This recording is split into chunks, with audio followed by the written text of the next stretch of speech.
मेहमान है nimesh.thakur.com के निमेश ठाकर जी। निमेश जी, आपका बहुत बहुत स्वागत है 18 आवर्स स्वदेश पर। मैं तृप्ति बात कर रही हूं और सबसे पहले सवाल जवाब का सिलसिला तो हम शुरू करेंगे ही, लेकिन मार्केट पर आपका व्यू समझना चाहते हैं। हफ्ते का आखिरी कारोबारी दिन है और निफ्टी देखिए 23,872 पर दायरे में कारोबार करता हुआ थोड़े वॉलेटाइल मूव्स नजर आ रहे हैं। और बैंक निफ्टी की बात करें तो यहाँ पर करीब 170 अंकों की तेजी है, 55,000 के पार बैंक निफ्टी कारोबार कर रहा है। इंडेक्स की बात करें तो आईटी में आज अच्छी तेजी नजर आ रही है, फार्मा से बाजार को सपोर्ट मिलता हुआ दिख रहा है और कुछ मिड कैप और स्मॉल कैप शेयरों में भी तेजी नजर आ रही है। ओवरऑल बाजार की चाल को आप किस तरह से देख रहे हैं और क्या ये तेजी जो बैंक निफ्टी में आएगी ये आगे भी सस्टेन करेगी? वेरी गुड आफ्टरनून तृप्ति। देखिए, मार्केट के अंदर जिस तरह से अभी न्यूज ड्रिवन मार्केट चल रहा है और न्यूज स्पेसिफिक मूवमेंट हम लोग देख रहे हैं, मार्केट एक रेंज के अंदर कारोबार कर रहा है और मैं मानता हूँ कि इंडेक्स की जगह पर अभी स्टॉक स्पेसिफिक काफी अच्छी बेहतरीन मूव देखने को मिल रही है। तो मार्केट की जगह पे स्टॉक स्पेसिफिक अगर हम लोग फोकस करेंगे तो वहां पर ज्यादा बेटर प्रॉफिटेबिलिटी की चांसेस है। मार्केट एक रेंज के अंदर रह रहा है, तो अगर रेंज की बात करें तो नीचे की तरफ जो स्ट्रॉन्ग सपोर्ट एरिया बन रहा है वो 23,750 23,800 के जोन के अंदर एक स्ट्रॉन्ग सपोर्ट एरिया बन रहा है, जहां पर 21 एक्सपोनेंशियल मूविंग एवरेज भी आ रही है। और ऊपर की अगर बात करें तो 24,200 24,400 एक रेजिस्टेंस एरिया है। तो मैं मानता हूं कि निफ्टी रेंज के अंदर रहने के चांसेस ज्यादा है। न्यूज ड्रिवन मार्केट है, कब कौन सा न्यूज आ जाए पता नहीं है, तो बेटर है कि फोकस अभी स्टॉक स्पेसिफिक करें जहां पर अच्छे नतीजे आए हैं या जहां पर फेवरेबल न्यूज कंडीशन है। वहां पर अगर हम लोग ट्रेड करेंगे तो आई थिंक मुझे लग रहा है कि मार्केट के अंदर इंडेक्स से ज्यादा स्टॉक्स के ऊपर बेटर जो है वो कमाई के मौके बन रहे हैं। बिल्कुल, तो इंडेक्स से ज्यादा स्टॉक्स पर मौके बनते हुए नजर आ रहे हैं और इंडेक्स पर जो राय जो लेवल्स है वो भी निमेश जी ने आपको बताए हैं, तो उन लेवल्स का ध्यान आप रखिए। आगे बढ़ेंगे और अब सवाल जवाब के सिलसिले को हम शुरू करेंगे। हमारे पास जो पहला सवाल है वो हमारे सोशल मीडिया प्लेटफॉर्म यूट्यूब के जरिए आया है। लोकेश का सवाल है, इनके पास SBI के शेयर है और जो शेयर्स की संख्या बता रहे करीब 500 है, 1023 पर इन्होंने खरीद के रखे हैं और 10 साल के हिसाब से ये व्यू चाहते हैं। निमेश जी, 10 साल का व्यू दे सकेंगे आप? काफी डिफिकल्ट होगा क्योंकि ये चैलेंजिंग एनवायरनमेंट के अंदर 10 साल का व्यू लेके चलना डिफिकल्ट है। बट मैं मानता हूँ कि अभी जिस तरह से बैंकिंग सेक्टर जो स्पेशली पब्लिक सेक्टर बैंक के अंदर पिछले दिनों के अंदर हम लोगों ने जिस तरह से एक मूवमेंट देखी थी, जो एक रैली देखी थी, और जिस तरह से बैलेंस शीट की स्ट्रेंथ को एक बेहतरीन जो है वो स्ट्रेंथ मिली है, मैं मानता हूँ कि क्रेडिट ग्रोथ और आने वाले दिनों के अंदर ये भी कंटिन्यू रहने के चांसेस ज्यादा है। तो अभी फिलहाल जिस तरह से सेटअप बना है, सेटअप थोड़ा नेगेटिव है, बट लॉन्ग टर्म स्ट्रक्चर की अगर बात करें तो लॉन्ग टर्म स्ट्रक्चर में मुझे लग रहा है कि कहीं ना कहीं आने वाले दिनों के अंदर SBI के अंदर एक काफी स्ट्रेंथ मिला है। और ये जो करेक्शन आया है 1220 के से अभी फिलहाल 950 तक का, ये एक बाइंग अपॉर्चुनिटी कंसीडर की जा सकती है। एक स्ट्रॉन्ग बेस के आसपास अगर वीकली चार्ट्स की अगर बात करें तो एक स्ट्रॉन्ग बेस के पास स्टॉक ट्रेड कर रहा है और मैं मानता हूं कि SBI के अंदर आने वाले दिनों के अंदर एक अच्छे रिटर्न की उम्मीद जो है हम लोग एक्सपेक्ट कर सकते हैं। ये लेवल से फ्रेश एंट्री ले सकते हैं। शॉर्ट टर्म में मुझे लग रहा है कि कहीं ना कहीं फिर से 1100 तक के लेवल देखने को मिलेंगे। बट आप जो 10 साल का नजरिया देख रहे हैं, मैं मानता हूं कि 10 साल के अंदर बैंकिंग सेक्टर के अंदर काफी चैलेंजेस आएंगे। तो बाय एंड होल्ड करने से ज्यादा बेटर है कि जब जब ये स्टॉक अच्छा परफॉर्म करे वहां पर आप कंटिन्यू करें, और जब भी बैंकिंग सेक्टर के अंदर नेगेटिविटी आए तब आप जो है वो स्टॉक से एक बार प्रॉफिट बुक करने की भी रणनीति रखेगा। ये आप स्ट्रेटेजी एक लॉन्ग टर्म के हिसाब से अप्रोच करके रख सकते हैं।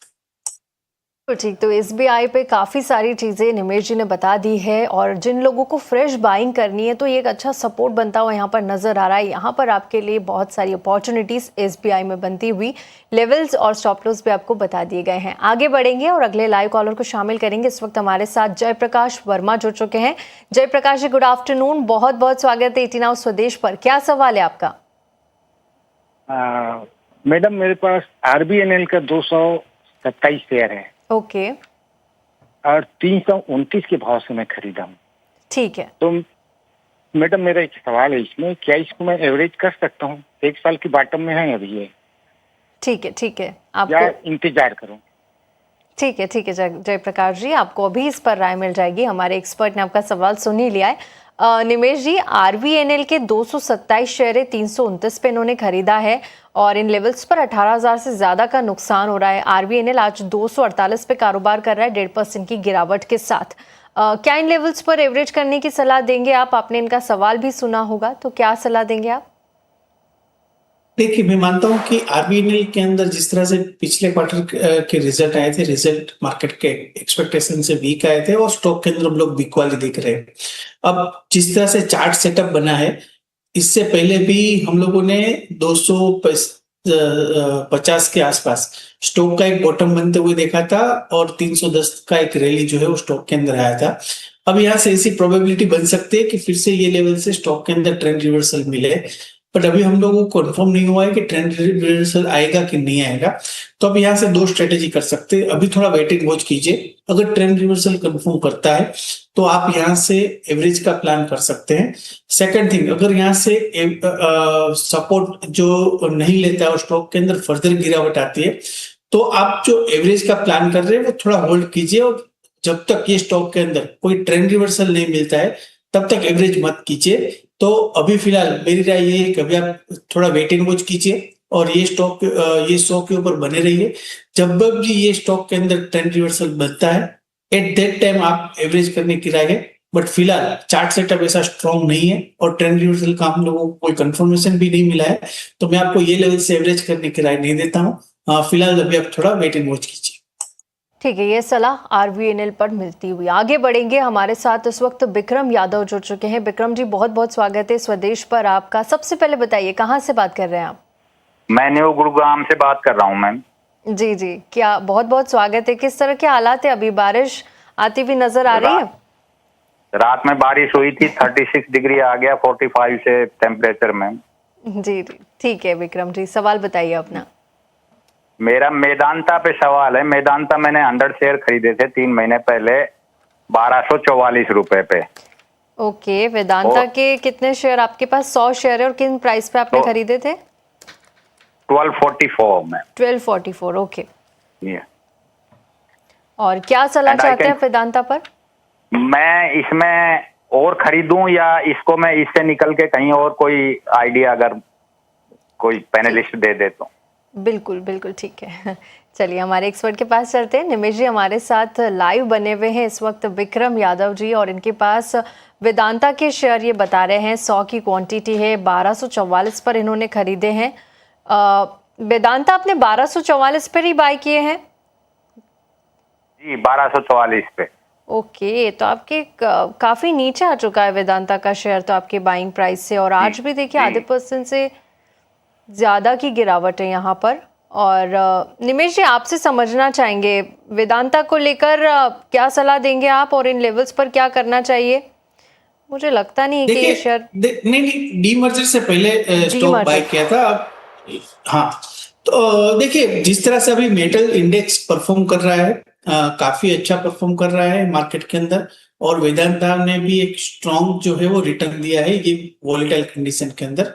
मुझे नहीं लगता कि अभी आपको थोड़ी जल्दबाजी करनी चाहिए, क्योंकि वेदांता के अंदर आपको अच्छा डिविडेंड भी मिल रहा है और जिस तरह से डीमर्जर होके दूसरी कंपनी भी आपको आएगी, तो अभी फिलहाल मेरी राय ये है कि अभी आपको होल्ड करना चाहिए। थोड़ा होल्ड कीजिए, क्योंकि जो परफॉर्मिंग है, जो आउट परफॉर्म कर रहा है, कंसिस्टेंसी है, वहां पर आपको प्रॉफिट बुक करने की जल्दबाजी नहीं करनी चाहिए। अगर आपको यहाँ से ट्रेलिंग स्टॉप लॉस रखना है तो मेरी राय यही है कि नीचे की तरफ आप 330 रुपए का एक ट्रेलिंग स्टॉप लॉस रख के ये लेवल से होल्ड कीजिए, और ऊपर में मुझे लग रहा है कि शॉर्ट टर्म के अंदर स्पेसिफिक वेदांता के अंदर ऊपर में कहीं ना कहीं जो है वो 390 से 400 रुपए तक के लेवल आने वाले दिनों में देखने को मिल सकते हैं। तो फिलहाल मेरी राय यही है कि अभी आप ये लेवल से होल्ड कीजिए। ये सलाह वेदांता पर आती हुई, और इसका नाम अब बदलकर ग्लोबल हेल्थ हो चुका है, और इसी पर ये सलाह निमेश जी ने आपको दी। आगे बढ़ेंगे और अगले क्वेरी को शामिल करेंगे। हमारे पास अगला सवाल यूट्यूब के जरिए आया है और जगदीप जी का सवाल है। इनके पास कैंस्टेक के शेयर है 20 और 3,610 पर इन्होंने खरीदा था, और पूछना चाहते हैं कि कितना ऊपर और कितना नीचे जा सकता है ये शेयर। निमेश जी, कैंस्टेक पर नजर डालिए। आज देखिए 1.5% के आसपास की गिरावट देखने को मिल रही है, और इनके बाइंग प्राइस से थोड़ा नीचे आ चुका है, जिसके चलते करीब 8 से 8,500 हजार का नुकसान इन लेवल्स पर हो रहा है। क्या सलाह देंगे, इन लेवल्स पर निकलने चाहिए या फिर अभी बने रहे कुछ टाइम के लिए? देखिए चार्ट सेटअप वीक है। लास्ट वीक भी हम लोगों ने केन्स के ऊपर डिस्कशन किया था, वहां से मैं एक्सपेक्ट कर रहा था कि कहीं ना कहीं 3,350 3,400 तक के लेवल तक एक बाउंस देखने को मिल सकता है। वो बाउंस ये स्टॉक के अंदर आ गया है। अब मुझे लग रहा है कि यहाँ से फिर से एक वीक वाली स्टार्ट हो गई है, तो अभी मेरी राय जो है वो ये स्टॉक के अंदर नेगेटिव है। मुझे लग रहा है कि फिर से ये स्टॉक नीचे की तरफ 3,000 या उससे भी नीचे जाने की उम्मीद जो है वो ज्यादा दिख रही है। तो फिलहाल मेरी राय यही है कि अभी आप ये लेवल से एग्जिट कर दीजिए, आपको ये स्टॉक फिर से 3,000 या 3,000 के नीचे के लेवल पे देखने को मिलेगा। ठीक है, ये सलाह आती हुई कैनस्टेक पर इन लेवल्स पर एग्जिट करने की सलाह। आगे बढ़ेंगे और एक खबर का रुख करेंगे। एजिस लॉजिस्टिक्स के Q4 के नतीजे आ गए हैं और देखिए अच्छे नतीजे आए हैं। कंपनी ने करीब 6 रुपए से ज़्यादा का डिविडेंड भी यहाँ पर अनाउंस किया है। 6.7 रुपीज़ का 6 रुपए 70 पैसे का डिविडेंड कंपनी देगी और जिसके चलते 6% से ज़्यादा का उछाल एजिस लॉजिस्टिक्स में आप देख सकते हैं। मुनाफा 283 से बढ़कर 410 करोड़ रहा ईयर ऑन ईयर बेसिस पर। और यहाँ अगर आय की बात करें तो 1705 करोड़ से बढ़कर 2594 करोड़ यहाँ पर कंपनी का रेवेन्यू ईयरली देखने को मिला है। एबिडा में भी बढ़त दर्ज हुई है। निमेश जी, एजिस लॉजिस्टिक्स पर एक बार नजर डालिए। शेयर में एक शार्प स्पाइक देखने को मिला है, करीब 5 से 6% का उछाल नतीजों के बाद। अच्छे नतीजे आए हैं यहाँ पर। यस तृप्ति, नतीजे अच्छे आए हैं और स्टॉक के अंदर जिस तरह से सेटअप बना है, एक ब्रेकआउट मिला है विथ वॉल्यूम के साथ, और मैं एक्सपेक्ट कर रहा हूँ कि जब तक ये स्टॉक 740 के ऊपर ट्रेड कर रहा है, अभी फिलहाल रिजल्ट आ रहा है तो रिजल्ट की वजह से भी वॉलेटिलिटी देखने को मिली है। बट लेवल वाइज अगर बात करें तो 740 ऊपर जब तक ये स्टॉक सस्टेन कर रहा है, मुझे लग रहा है कि कहीं ना कहीं अपसाइड के चांसेस बहुत ज्यादा दिख रहे हैं। और ऊपर में मैं एक्सपेक्ट कर रहा हूँ कि कहीं ना कहीं 825 से 840 तक की रेंज देखने को मिल सकती है। तो काफी स्ट्रॉन्ग रिजल्ट आया है, चार्ट सेटअप भी अच्छा लग रहा है, विथ वॉल्यूम एक ब्रेकआउट देखने को मिला है।